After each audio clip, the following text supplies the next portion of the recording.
this is a review concept for you.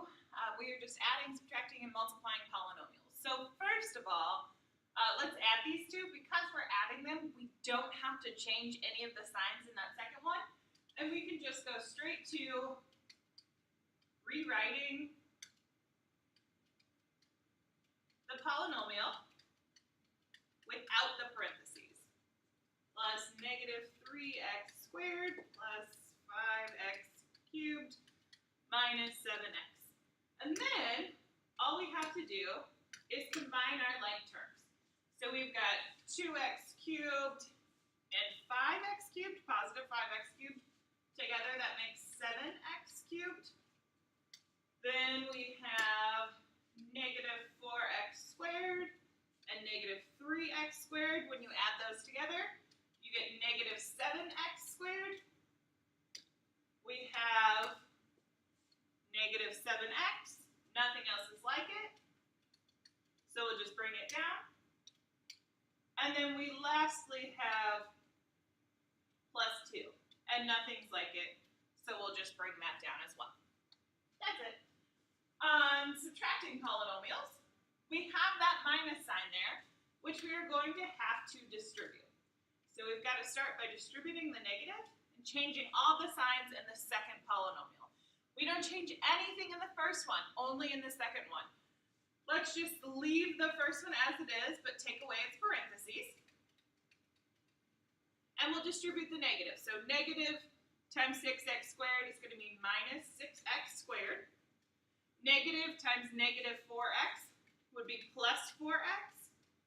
And negative times plus 9 is going to become minus 9.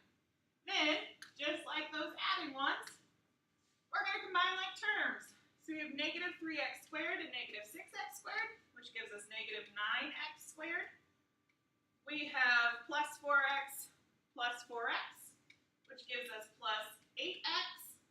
We have minus 10 minus 9, which gives us minus 19. That's it. Multiplying polynomials. You guys are pretty good at this. All you're doing is distributing. So, we'll start with the 3x. 3x times 2x squared is 6x cubed. 3x times negative 4x is negative 12x. 3x times negative 1 is going to be, negative 12x squared.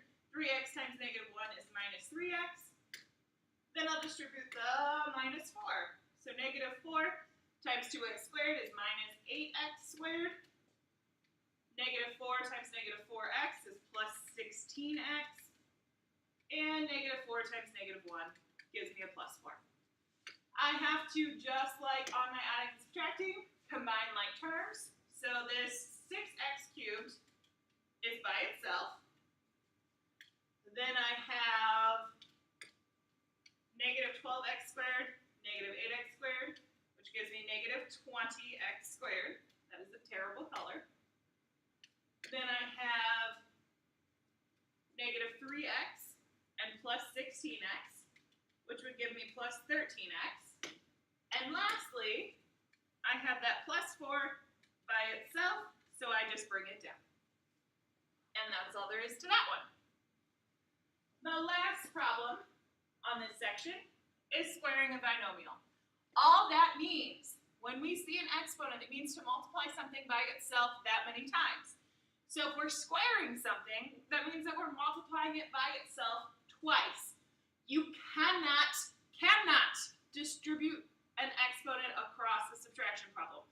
So this is absolutely not equal to 16n squared plus or minus, whatever funky thing you decide, minus 25r squared. That's not true. Don't do that. You can't do that. Instead, what you have to do is you have to write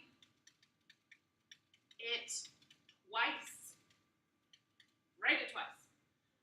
So, let's rewrite 4n minus 5 next to it. I kind of crossed out that squared when I drew my parenthesis on purpose. Then it's just a distribution problem. It's exactly like the problem that we just did. We're just multiplying. 4n times 4n is 16n squared. 4n times negative 5 is negative 20n. Negative 5r times 4n is going to give us negative 20nr. And negative 5r times negative 5 is negative 25r. If we have any like terms, oops, I missed an r. Whoops. I haven't put that back in. So r squared, my bad.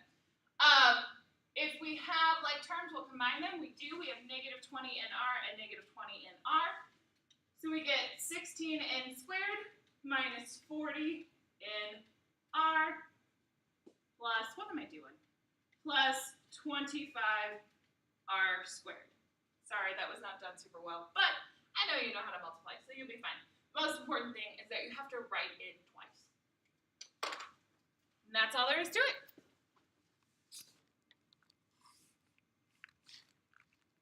Oops. Trying to end the video.